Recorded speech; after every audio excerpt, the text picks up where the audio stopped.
Όπως βλέπετε, κρατάω μια μεγάλη κολοκύθα, την οποία αγόρασα με σκοπό να φτιάξω μια κολοκυθόπιτα. Δεν έχω ξαναφτιάξει κολοκυθόπιτα, δεν έχω ξανανοίξει κολοκύθα ποτέ, δηλαδή είναι η πρώτη φορά που θα ανοίξω την κολοκύθα, θα την καθαρίσω, θα δώσω συνταγές στο ίντερνετ και θα φτιάξω την κολοκυθόπιτά μου. Έχω ήδη δει κάποιες συνταγές στο ίντερνετ, βέβαια όλες περιλάμβαναν μέσα αρκετή ζάχαρη. Σε αυτό το βίντεο θα προσπαθήσω να δημιουργήσω μια γευστικότατη κολοκυθόπιτα, αλλά χωρίς ζάχαρη. Για πάμε να δούμε αν γίνεται κάτι τέτοιο. Το πρώτο βήμα για να φτιάξουμε την κολοκυθόπιτα είναι να ανοίξουμε την κολοκύθα και να την καθαρίσουμε. Για πάμε να δούμε λοιπόν πώς θα κάνουμε αυτό. Εν τω μεταξύ είμαι στην Ασενσιόν, στην Παραγουάη, σε ένα Airbnb. Και βέβαια κάθε φορά που αλλάζουμε Airbnb έχουμε διαφορετικά μαχαίρια, κουζινικά σκεύη, όλα αλλάζουν. Άρα πάμε να δούμε πώς θα ανοίξουμε αυτή την κολοκύθα. Υπάρχουν πολλοί τρόποι. Εν τω μεταξύ μόλις άνοιξε και το μάτι, γιατί αυτό είναι έξυπνο μάτι. Μόλις ακουμπάμε, ανάβει μόνο του, είναι αφής. Είναι τόσο έξυπνο που ανάβει και όταν βάζουμε μια κολοκύθα πάνω βέβαια. Τώρα θα ανοίξουμε την κολοκύθα από πάνω και από κάτω. Υπάρχουν και άλλοι τρόποι όπως είπαμε να την ανοίξουμε, αλλά εγώ θα την ξεφλουδίσω. Μήπως να την ανοίξω στη μέση, για να δούμε. Ας την ανοίξουμε πρώτα στη μέση. Κόλλησε λίγο το μαχαίρι μέσα. Την κόβουμε λοιπόν στη μέση την κολοκύθα. Μόλις άνοιξα την κολοκύθα μου, βλέπουμε ότι μέσα έχει κάποια σπόρια. Τώρα θα αφαιρέσω τα σπόρια και θα βγάλω εντελώς τη φλούδα. Αφαιρούμε λοιπόν τα σπόρια που έχει μέσα η κολοκύθα. Έβγαλα τα κουκούτσια και τώρα θα κόψω άλλη μια φορά την κολοκύθα στη μέση για να βγάλω πιο εύκολα τη φλούδα. Ωραία. Τώρα έχουμε αυτό το κομμάτι κολοκύθας. Πάμε να αφαιρέσουμε την φλούδα. Δεν κόβει πάρα πολύ καλά αυτό το μαχαίρι. Αυτό εδώ για να δοκιμάσουμε. Είναι λίγο καλύτερα νομίζω. Αφού καθάρισα ολόκληρη την κολοκύθα, τώρα θα την τρίψω με τον τρίφτη για να γίνει κομματάκια. Έχω 4 κομμάτια κολοκύθα σαν αυτό εδώ και θα τα τρίψω όλα και στη συνέχεια θα τα αφήσω στο ψυγείο όλη τη νύχτα για να φύγουν τα υγρά. Θα προσθέσω και λίγο αλάτι και αύριο θα είμαι έτοιμη για να κάνω τη βήτα. Θα προσθέσω και λίγο αλάτι και στη συνέχεια θα είναι έτοιμη η κολοκύθα για να μπει μέσα στην πίτα. Συνεχίζω να τρύπω την κολοκύθα και έχω να πω ότι είναι πάρα πολύ δύσκολο. Δεν περίμενα να είναι δύσκολο να τρίψω μια κολοκύθα, αλλά νιώθω ότι γυμνάζονται τα χέρια μου και επίσης ότι είναι επικίνδυνο όταν τελειώνει η κολοκύθα και έχει μείνει ένα τόσο κομματάκι. Πού είναι τώρα? Έχει μείνει ας πούμε ένα τόσο κομματάκι και νιώθεις να έρχεται το τρίφτης πιο κοντά στα δάχτυλά σου και νιώθεις ότι έρχεται το τέλος σου. Νομίζεις ότι θα δεις τριμμένο το δάχτυλό σου μέσα στο ταψί. Μας λένε η Λατινική Αμερική είναι επικίνδυνη, η Λατινική Αμερική είναι επικίνδυνη, αλλά δεν έχουν, μου φαίνεται, εξής η κολοκύθα σε τρίφτη προηγουμένως. Τέλος πάντων, σχεδόν τελειώσαμε. Έχουμε βάλει μια ποσότητα μέσα σε αυτό το μπολάκι, γιατί δεν χωρούσε πια μέσα στο ταψί. Θα τελειώσουμε και με τις υπόλοιπες κολοκύθες και θα συνεχίσουμε τη συνταγή μας. Επισήμως έχω τρίψει ολόκληρη την κολοκύθα, μου πήρε πάρα πολύ ώρα. Και είδα στα βιντεάκια που παρακολούθησα ότι πρέπει να την αλατίσω για να φύγουν τα ζουμιά. Δεν ξέρω όμως πόσο αλάτι να βάλω, άρα θα είναι λίγο πειραματικό. Ούτως ή άλλως η συνταγή είναι πειραματική, γιατί δεν έχω δει πουθενά στο ίντερνετ να βάζουν μέλι αντί για ζάχαρη. Εγώ δεν θέλω να βάλω ζάχαρη. Εγώ θέλω να είναι έτσι λίγο πιο υγιεινή η κολοκυθόπιτα και ας βγει λίγο χειρότερη στη γεύση. Θα το δούμε αυτό βέβαια στο τέλος, πώς μοιάζει, πώς είναι η γεύση μιας κολοκυθόπιτας χωρίς ζάχαρη. Άρα τώρα θα βάλω το αλάτι και θα τον αφήσω στο ψυγείο όλη τη νύχτα. Μία άλλη απορία που έχω είναι, βάζουμε το αλάτι εδώ πάνω στην κολοκυθόπιτα.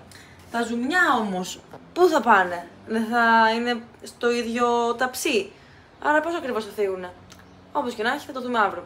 Παίρνουμε αυτό το αλάτι που βρήκαμε εδώ στο Airbnb. Θα βάλουμε λίγο. Θα φύγω το κινητό για να το κάνω λίγο καλύτερο. Ούψ. Ναι.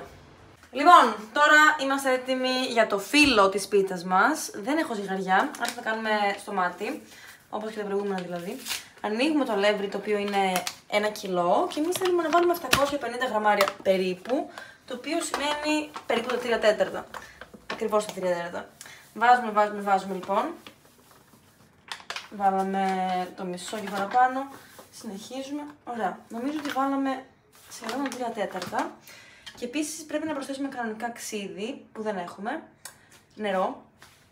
240-340 γραμμάρια. Δεν ξέρω πόσο είναι αυτό, αλλά τώρα θα βάλω λίγο. Είναι χλιαρό. Και βλέπουμε. Και λίγο αλάτι. Ένα κουταλάκι του γλυκού. Έτσι λίγο. Ωραία. Βάλαμε λίγο αλάτι και τώρα θα ζυμώσουμε αυτό εδώ το ζυμάρι μέχρι να ομοιογενειοποιηθεί. Ομογενοποιηθεί. Θα ομογενοποιηθεί λοιπόν αυτό το ζυμάρι, λες. Πώς το βλέπεις? Πιστεύω πως θέλει κι άλλο νερό, θα ομογενοποιηθεί κάποια στιγμή. Πρέπει να βάλουμε και λίγο ελαιόλαδο, μπορείς να μου ρίξεις ταυτόχρονα που το βίντεο. Ναι. Γύρω στα 100 γραμμάρια. Ναι, γύρω στα 100 γραμμάρια. 100 γραμμάρια, ωραία, κάτσε να κάνουμε γρήγορους υπολογισμούς. Αυτό είναι συνολικά 250, άρα πρέπει να το βάλουμε ολόκληρο γιατί... Α, ναι. Ωραία, βάλε. Πάρουμε άλλο. Επίσης το νερό να μην... όχι μόνο στα χέρια. Θα βγει πιο ωραίο το βίντεο, βάζει το χέρι. Άμα το ρίξουμε πάνω σου θα βγει ακόμα πιο ωραία το βίντεο. Κοίταξε να δεις. Καλά πάει το πράγμα. Συνέχισε να ρίχνεις.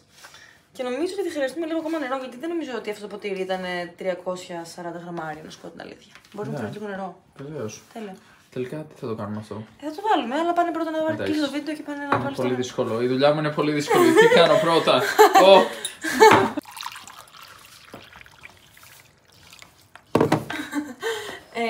Έφτασε το νερό, αλλά όχι, δεν το θέλουμε όλο. Λίγο βάλε. Λίγο. Στο χέρι σου, έτσι. Είναι χλιαρό, έτσι. Λοιπόν, τώρα να δω. Έχουμε ξανακάνει πίτες. Έχεις ξανακάνει πίτες, ναι.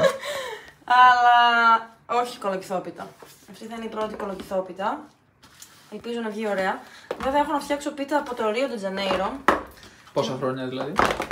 2. 2 χρόνια και κάτι. Δεν είχα και εκεί πλάστη, ούτε εδώ έχω πλάστη. Αλλά δεν βρίσκω έναν τρόπο να αυτοσχεδιάσω με το συγκεκριμένο ζήτημα. Είχα χρησιμοποιήσει κάποια στιγμή από αλουμινόχαρτο που έχει ένα χαρτόνι μέσα κάπως χιλινδρικό. Το είχα χρησιμοποιήσει ως πλάστη. Επίσης έχω χρησιμοποιήσει ποτήρι ως πλάστη, γυάλινο ποτήρι, κανονικό, ναι. Και σήμερα γλυκοκοίταζα ένα σκουπόξυλο, αλλά δεν θα το κάνω με το σκουπόξυλο γιατί μπορεί να είναι βρώμικο. Αν και είναι ακριβώς το σχήμα, μπορείς να το δείξει λίγο και το σκουπόξυλο. Ναι, για να δούμε το σκουπόξυλο, αυτό εδώ λες. Ναι, δεν είναι ακριβώς αυτό που χρειάζεται. Τώρα μπήκα και εγώ σε ευρασμό. Λοιπόν, όχι, θα βρούμε άλλο τρόπο. Μπορεί να το κάνουμε πάλι με το εσωτερικό ενός αλουμινόχαρτου. Συνεχίζουμε να ζυμώνουμε και θα το αφήσουμε να ξεκουραστεί μαζί με τη ζύμη. Αυτή είναι η ζύμη, μαζί με το περιεχόμενο που είναι η κολοκύθα, την οποία έχουμε τρίψει και έχουμε βάλει στο ψυγείο για να φύγουν τα υγρά. Και επίσης έχουμε προσθέσει αλάτι εκεί. Αλλά το βίντεο έλεγε να βάλουμε και λίγο ρύζι, το οποίο μου φάνηκε αρκετά περίεργο να πω την αλήθεια. Ρύζι. Τέλος πάντων, δεν είχαμε ρύζι, άρα λέω άστο, δεν πειράζει. Μετά κοιτάω εδώ πέρα ψηλά και βλέπω ρύζι. Δεν ξέρω να δεις τι έχει εδώ μέσα. Για να δούμε. Αυτή είναι η κουζίνα του Airbnb μας. Και κατά τύχη έχουμε και ρύζι, έχουμε και δημητριακά. Πολύ ωραία. Και λέω να βάλω και λίγο ρύζι. Σε λίγο θα ανοίξουμε δηλαδή το ψυγείο και θα βάλουμε και λίγο ρύζι που υποτίθεται βοηθάει στην απορρόφηση των υγρών για το κολοκύθι. Βέβαια, τι δηλαδή ομό ρύζι θα βάλουμε. Θυμάσαι ότι που είχα κάνει τα γεμιστά και είχαν βγει χάλια. Μια φορά. Ναι, δεν είχες βράσει το ρύζι πρώτα. Δεν είχα βάλει το ρύζι χωρίς. Στο φούρνο κατευθείαν. Στο φούρνο κατευθείαν. Μέσα στα γεμιστά, χωρίς να τα βράσει. Γίνεται έτσι. Και χωρίς νερό, νομίζω, ή τέλος πάντων σώθηκε το νερό νωρίς. Το πρόβλημα είναι ότι έπρεπε να είχα βάλει ντομάτα με κρεμμύδι ψιλοκομμένο, νομίζω. Έτσι ώστε με τα υγρά της ντομάτας και του κρεμμυδιού αυτό βράζει, ψήνεται μέσα στο φούρνο. Έτσι όπως το έκανα όμως, το ρύζι βγήκε έτσι όπως μπήκε και τα γεμιστά ήταν μια πλήρης αποτυχία. Αυτό βέβαια έγινε πριν από πάρα πολλά χρόνια. 4, 5, 6 χρόνια ίσως. 8. Σοβαρά μιλάς. Στην Ολλανδία. Όχι, Αγγλία ήταν. Ρότσεστερ. Α, ναι, ήταν η πρώτη χρονιά στην Αγγλία. Αγγλία. Το 2016. Wow. 17 κάπου εκεί. 17. 17. Και τώρα πόσο έχουμε? Ναι. 24. Πριν 7 χρόνια. Νομίζω ότι. Πώς πρέπει να είναι τα χρόνια. Σήμερα να το πούμε πλάκα. Θα τη ζυμώσει κιόλας. Μπράβο. Ναι. Τώρα θα ξεκουραστεί η ζύμη, εγώ να ξεκουραστώ ή. Όχι, εσύ συνέχισε να το βίντεο. Γιατί έχει δουλειές. Εσύ δεν αναλύσεις κάτι μαθηματικά, αλλά εντάξει, δουλειά είναι αυτό τώρα. Έλατε, για πολλούς δεν είναι καν δουλειά το να λύνεις μαθηματικά. Εντάξει, κάνω τώρα μια πλάκιτσα. Πολλοί λένε εντάξει, τώρα εσύ είσαι vlogger, κάνεις ιστορίες στο διαδίκτυο και μας το παίζεις, δεν είναι δουλειά. Εντάξει, ξέρω εγώ, τι είναι δουλειά στην τελική. Διδάσκω μαθηματικά διαδικτυακά, δουλειά είναι. Κάποιοι άλλοι μαγειρεύουν, δουλειά είναι. Όχι, κάνε το τζάμπα, ρε φίλε. Να, έλα, φτιάξε μας φαγητό να φάμε. Έλα, όλοι θέλουμε να φάμε τζάμπα. Λοιπόν, κοίταξε να δεις. Εγώ να πω εδώ στο σημείο ότι το ελάχιστο που πρέπει να ξεκουραστεί το ζυμάρι είναι μισή ώρα. Δηλαδή πρέπει να περιμένουμε πριν το ανοίξουμε, γιατί αλλιώς δεν θα ανοίγει. Ναι. Και δεν ξέρω και τι άλλο, κάτι με τη γλουτένη. Αλλά ναι, εμείς το αφήσουμε όλη τη νύχτα, δεν πειράζει. Θα το αφήσουμε να ξεκουραστεί πολύ καλά δηλαδή. Ναι, και ο ύπνος είναι πολύ σημαντικός, έτσι δεν είναι. Super. Σφίγγει το δέρμα μας στο ψυγείο. Άρα αυτό το ζυμάρι θα κάνει δουλειά. Πρέπει να το σκεπάσουμε και με μία πετσέτα, γιατί δεν έχουμε διάφανη μεμβράνη. Άρα, ναι, η συνέχεια στο επόμενο επεισόδιο. Το έβαλα και στον πάγκο, το ζύμωσα στον πάγκο, το έκανα ένα κουβαράκι και τώρα είναι εδώ μέσα στο ταψί, έτοιμο για να σκεπαστεί. Και τώρα θα πάρω και το ταψί με την τριμμένη κολοκύθα και θα δοκιμάσω αυτό το... Όπου με το ρύζι, τι να πω, μπορεί να είναι και μια τεράστια αποτυχία, αλλά θα δοκιμάσω να βάλω μέσα, πάλι δεν ξέρω πόσο. Θα βάλω λίγο ρύζι, πόσο λες, τόσο, πιο πολύ. Εγώ δεν ξέρω τίποτα σχετικά με αυτό το ζήτημα και έτσι δεν θέλω να πάρω ευθύνη. Βάζουμε 2 κουταλιές ρύζι και στο τέλος θα δούμε πώς βγήκε το αποτέλεσμα. Και θα το ανακατέψουμε και λίγο. Υποτίθεται ότι αυτό θα απορροφήσει την υγρασία. Τέλος πάντων, θα δούμε τα αποτελέσματα αύριο. Προς το παρόν ανακατέψαμε λίγο το ρύζι και τώρα θα σκεπάσουμε με μια νοπή πετσέτα κουζίνας, αυτό γιατί δεν έχουμε διαφανή μεμβράνη. Θα το βάλουμε στο ψυγείο, πρέπει να είναι σχετικά καλά κλεισμένο. Και βάζουμε και την κολοκύθα στο ψυγείο και τα λέμε αύριο. Έφτασε λοιπόν η επόμενη μέρα, έβγαλα την κολοκύθα από το ψυγείο και είμαι έτοιμη να προσθέσω μερικά ακόμα υλικά, όπως καρύδι, το οποίο θα κόψω λιγάκι, και σταφίδες. Επίσης θα βάλουμε ξύσμα πορτοκαλιού. Πάμε να αρχίσουμε τη διαδικασία.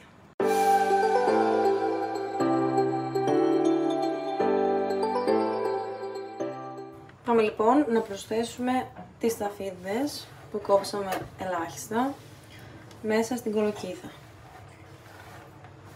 Μόλις έκοψα και το καρύδι και είμαι έτοιμη να το προσθέσω και αυτό μέσα στην κολοκύθα. Παίρνουμε λοιπόν το θερματισμένο καρύδι και το βάζουμε μέσα.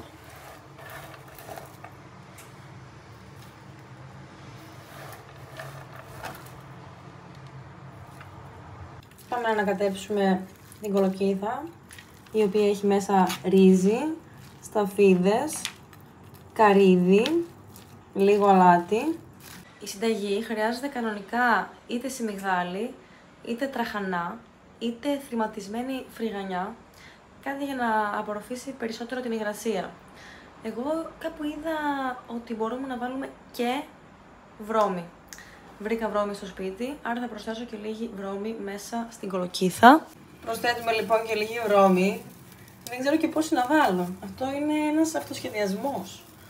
Τέλος πάντων, πάμε να ανακατέψουμε ξανά και στη συνέχεια θα ανοίξουμε το φύλλο. Κανονικά σε αυτή τη φάση πρέπει να προσθέσουμε και τη ζάχαρη, αλλά εμείς αντί για ζάχαρη θα βάλουμε μέλι. Είναι αυτοσχεδιασμός, όπως είπα ξανά. Θα βάλουμε αυτό εδώ το μέλι. Δεν ξέρω πόσο. Θα το βάλω από πάνω και αν χρειαστεί κι άλλο θα το δω με το μάτι. Προσθέτουμε λοιπόν το μέλι, μετά θα ανακατέψουμε καλά βέβαια. Βέβαια αυτό μπορεί να κάνει τη γέμισή μας λίγο πιο υγρή, αλλά δεν πειράζει, τόση βρώμη βάλαμε. Βάζουμε λίγο ακόμα μέλι, μιας που δεν βάζουμε ζάχαρη, να είναι γλυκιά η πίτα. Και τώρα θα προσθέσουμε και την κανέλα. Δεν ξέρω για άλλη μια φορά πόση κανέλα πρέπει να βάλουμε. Βάζουμε τώρα λίγη κανέλα και βλέπουμε. Λίγο αλάτι. Τώρα μυρίζει πάρα πολύ ωραία η γέμιση. Έχει αρχίσει να αναμειγνύεται. Όλα τα υλικά δηλαδή μεταξύ τους αναμειγνύονται. Ανυπομονώ να δω το αποτέλεσμα. Θα είναι άραγε μια μεγάλη επιτυχία η νέα συνταγή κολοκυθόπιτας χωρίς ζάχαρη ή μήπως θα είναι μια καταστροφή στην κουζίνα. Αυτό είναι το ζυμάρι που αφήσαμε στο ψυγείο για σχεδόν 24 ώρες. Θα μπορούσαμε και πιο νωρίς να το βγάλουμε. Τώρα θα το χωρίσουμε σε 6 κομμάτια και θα το ζυμώσουμε. Και έφτασε η ώρα να ζυμώσουμε το ζυμάρι μας. Το χώρισα σε 6 κομμάτια, δεν βγήκαν και πολύ ίσα, αλλά δεν πειράζει. Και αυτός είναι ο πλάστης μου. Ανοίγουμε το αλουμινόχαρτο, το έχω κάνει και με ποτήρι, όπως προανέφερα. Ούψ. Αυτό βέβαια θα το γεμίσουμε με πίτα στο τέλος, αλλά δεν πειράζει. Τώρα θα χρησιμοποιήσουμε μόνο το εσωτερικό από το αλουμινόχαρτο, το οποίο είναι ένα κυλινδρικό χαρτόνι. Πάμε να αρχίσουμε να ζυμώνουμε. Τελικά υπήρξε ένα πρόβλημα. Αυτό το αλουμινόχαρτο, αυτό το χαρτόνι έχει μια κόλλα και δεν φεύγει εντελώς το αλουμινόχαρτο πάνω και δεν θέλω να ζυμώσω το ζυμάρι και να μένουν αλουμινόχαρτα πάνω στην πίτα μου. Και άρα άλλαξα το σχέδιο και θα ζυμώσω με αυτό το μπουκάλι λάδι που είναι κυλινδρικό. Θα χρησιμοποιήσω αυτό το μπουκάλι ως πλάστη.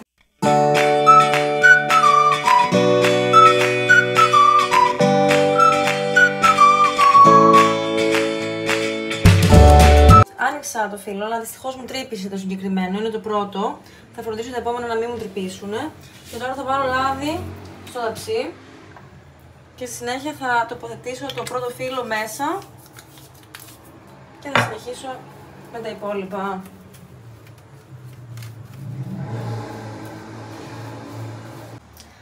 Ανοίγουμε το δεύτερο φύλλο λοιπόν, είμαστε στη μέση, έχει γίνει αρκετά μεγάλο ήδη. Και σε αυτό το σημείο ήθελα να πω ότι αν θέλετε να δείτε και άλλες συνταγές δικές μου, πρωτότυπες, πρέπει να πατήσετε like και subscribe στο κανάλι μας στο YouTube και εγώ θα μαγειρεύω, θα φτιάχνω συνταγές, σαλάτες, περίεργες συνταγές όπως αυτή εδώ που ανοίγω την πίτα με ένα μπουκάλι από ελαιόλαδο. Βέβαια, όπως είπαμε και πριν, είναι όλα στο περίπου. Στο περίπου λοιπόν θα φτιάξουμε μια κολοκυθόπιτα χωρίς ζάχαρη. Μέχρι στιγμής έχουμε ανοίξει το πρώτο φύλλο, έχουμε απλώσει λάδι πάνω, έχει βέβαια τρύπες, αλλά δεν πειράζει, γιατί είναι ό,τι πρέπει για περίπου. Σπανακόπιτα. Είναι ό,τι πρέπει για περίπου κολοκυθόπιτα. Άρα ανοίγουμε το δεύτερο φύλλο, θα το βάλουμε πάνω από το πρώτο, θα βάλουμε ξανά λάδι, μετά θα το κάνουμε άλλη μια φορά, δηλαδή θα ανοίξουμε 3 φύλλα, το ένα πάνω στο άλλο, έτσι ώστε να έχει τριπλή στρώση το φύλλο μας. Στη συνέχεια θα βάλουμε μέσα τη γέμιση και μετά θα το κάνουμε άλλες 3 φορές. Δηλαδή θα βάλουμε άλλα 3 φύλλα. Μπορεί να θέλει αρκετή ώρα για να φτιαχτεί αυτή η πίτα, αλλά υπάρχει μια περίπτωση να μας αποζημιώσει το αποτέλεσμα. Υπάρχει μια περίπτωση και να μην μας αποζημιώσει το αποτέλεσμα. Θα δούμε. Ωραία, τελειώσαμε το δεύτερο φύλλο. Δεν ξέρω αν είναι αρκετά μεγάλο, αλλά το τοποθετούμε πάνω στο πρώτο. Αυτό το δεύτερο δεν τρύπησε μέχρι στιγμής, αλλά τώρα βλέπω ότι τρύπησε λίγο. Τρύπησε λίγο πριν το βάλω στα ψή. Όχι, τρύπησε ξανά. Έτσι πως το τραβοκοπάω, νομίζω τρυπάει πολλές φορές τώρα. Αλλά δεν πειράζει. Ούψ, άλλο λίγο. Εντάξει, το τοποθετήσαμε. Είναι λεπτό εδώ πέρα πάνω, γι' αυτό τρυπάει. Το τοποθετήσαμε και τώρα πάμε για το τρίτο ζυμαράκι. Ωραία, άπλωσα και το τρίτο φύλλο. Δυστυχώς είχε κάποιες τρύπες από εδώ και από εκεί. Αλλά τώρα είμαι έτοιμη να βάλω τη γέμιση. Τώρα θα βάλουμε τη γέμιση και θα την απλώσουμε παντού. Δεν ξέρω, λες να έχει γίνει πολύ. Λες να είναι περισσότερη γέμιση από αυτή που χρειαζόμαστε. Αν είναι παραπάνω, μπορώ να φάω αυτό που περισσεύει πάντως. Γι' αυτό είναι εδώ. Θα θυσιαστείς. Θα θυσιαστώ. Τι είναι, κολοκύθαμε? Όμως έχει και λίγο μωρίζει μέσα. Δεν πειράζει, μωρέ, όλα τρώγονται εδώ. Ωραία, συνέχισε να τραβάς. Όμως θα γίνει πιο εύκολα. Έτσι. Μπράβο.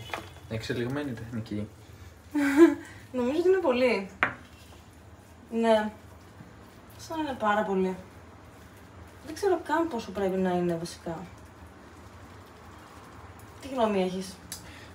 Νομίζω ότι θα έπρεπε να έχουμε διαβάσει τις οδηγίες. Οδηγίες τώρα. Τη συνταγή. Αυτό είναι για τους φλόρους. Να κοιτάς το υπόλοιπο. Don't try this at home, παιδιά. Έχω προειδοποιήσει τον κόσμο που παρακολουθεί το βίντεο ότι δεν είναι κανονική συνταγή. Ναι, και άρα. Και άρα, άμα θέλει να κάνει μια κανονική κολοκυθόπιτα. Δηλαδή, πήρε τη συνταγή και έβαλε δεκαπλάσια γέμιση, ας πούμε, με το μάτι. Καταρχάς, δεν ξέρω πόση κολοκύθα θα πρέπει να βάλω. Ναι. Δεν έχω κάνει ζυγαριά. Okay. Και όλα τα υπόλοιπα, ναι, είναι με το μάτι. Ωραία. Το μόνο που είναι σωστό είναι το αλεύρι. Και αυτό ήταν επίσης περίπου. Γιατί δεν έχω ζυγαριά. Ήταν 1 κιλό και έβαλα 750 γραμμάρια. Τέλεια. Ας πούμε 3/4. Εντάξει, θα βγει μια πίτα που έχει φύλλο από κάτω και από πάνω 15 στρώσεις γέμιση. Ναι, το υπόλοιπο θα το φας εσύ. Τέλεια. Ωραία, Σούπερ. θα το βάλουμε σε μια κατσαρόλα, θα το βράσουμε λίγο ψήσουμε. και θα το βάσουμε. Σούπερ. Ψητή κολοκύθα με ομό ρύζι, το αγαπημένο μου. Αφού θα βράσει. Ναι, εννοείται. Θα φτιάξουμε βίντεο και γι' αυτό. Τέλεια. Έχω ήδη απλώσει το 4ο φύλλο. Έχω ανοίξει το 5ο φύλλο. Έχει και αυτό κάποιες τρύπες. Αλλά τι να κάνουμε. Το βάζουμε λοιπόν από πάνω και αυτό. Και πάμε να δούμε πώς θα βγει και το τελευταίο. Ουσιαστικά θα το τεντώσουμε τώρα. Ελπίζουμε να μην σκιστεί κι άλλο. Και καλύπτουμε όλη τη γέμιση από το πλάι. Για να δούμε αν θα το τεντώσουμε χωρίς να σκίσει κι άλλο. Εντάξει, από το σκίστηκε λίγο, είναι αλήθεια. Είναι και λίγο χοντρό, εδώ που τα λέμε. Αλλά εντάξει, τι να κάνουμε, ό,τι μπορούμε κάνουμε. Πάμε λοιπόν να βάλουμε λάδι από πάνω, να πλώσουμε λάδι. Και να ολοκληρώσουμε το φύλλο, το 6ο φύλλο, που θα πλώσω τώρα σε αυτόν εδώ τον καθαρό πάγκο. Αυτό είναι το τελευταίο φύλλο και είναι έτοιμο να μπει στο ταψί. Βάλαμε και το τελευταίο φύλλο, απλώσαμε και λάδι πάνω και τώρα είμαστε έτοιμοι να κόψουμε σε κομμάτια την πίτα μας πριν τη βάλουμε στο φούρνο, ο οποίος αυτή τη στιγμή προθερμαίνεται. Αυτό είναι το αποτέλεσμα πριν βάλουμε την πίτα μας να ψηθεί. Νομίζω ότι έχω βάλει πολύ γέμιση. Ναι, δεν θα πρέπει να φαίνεται έτσι κανονικά κολοκυθόπιτα πριν τη βάλουμε στο φούρνο. Αλλά δεν πειράζει, θα δούμε, υποθέτω σε 1 ώρα, νομίζω 1 ώρα, που το δω τώρα, θα τελειώσει το ψήσιμο και θα δούμε το τελικό αποτέλεσμα. Λοιπόν, έτοιμο να μπει στο φούρνο για ψήσιμο, στο ταψί. Όταν έβγαλα την κολοκυθόπιτα από το φούρνο, φαινόταν κάπως έτσι. Παραγεμισμένη. Είναι η επόμενη μέρα και η πίτα μας είναι εδώ, την είχα βάλει στο ψυγείο το βράδυ. Ποιο είναι το πρόβλημα τώρα? Εγώ δυστυχώς έβαλα το φούρνο να ψήσει μόνο από πάνω. Δεν το σκέφτηκα. Έτσι το άνοιξα μία και όπου βγει. Λοιπόν, έπρεπε να είναι και από πάνω και από κάτω. Και ως αποτέλεσμα έχει η πίτα μου από κάτω να μην έχει ψηθεί. Η γέμιση όμως είναι νόστιμη, έτσι δεν είναι? Ναι, εμένα μου άρεσε. Εχθές το βράδυ τη δοκίμασες λίγο, Ναι, την τίμησα. Ναι, τώρα δεν ξέρω, μήπως μπορούμε να το ξαναψήσουμε. Δεν ξέρω αν γίνεται κάτι τέτοιο. Θα ρωτήσω στο ίντερνετ. Πάντως, και έτσι τρώγεται. Το φύλλο είναι βέβαια χοντρό. Να το πούμε και αυτό. Είναι λίγο χοντρό το φύλλο. Δηλαδή δεν είναι αυτή η λεπτή πίτα που έχουμε συνηθίσει. Αλλά πάλι είναι ωραίο, νομίζω. Και τώρα ήρθε η ώρα να δοκιμάσουμε την κολοκυθόπιτα. Για να δούμε.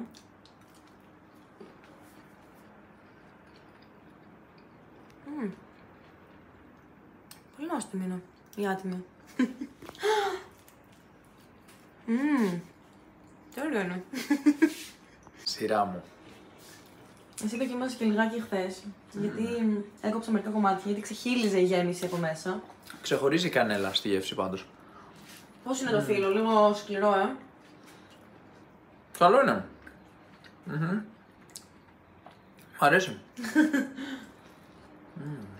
Και το ότι δεν είναι ψημένο από κάτω. Μ' αρέσει που έχει διαφορά, ξέρεις, από πάνω και από κάτω. Όλα σ' αρέσουν. Ναι, όχι, μ' αρέσει, αλήθεια. Είναι ιδιαίτερο. Είναι πιο μαλακή από κάτω, πιο σκληρή από πάνω.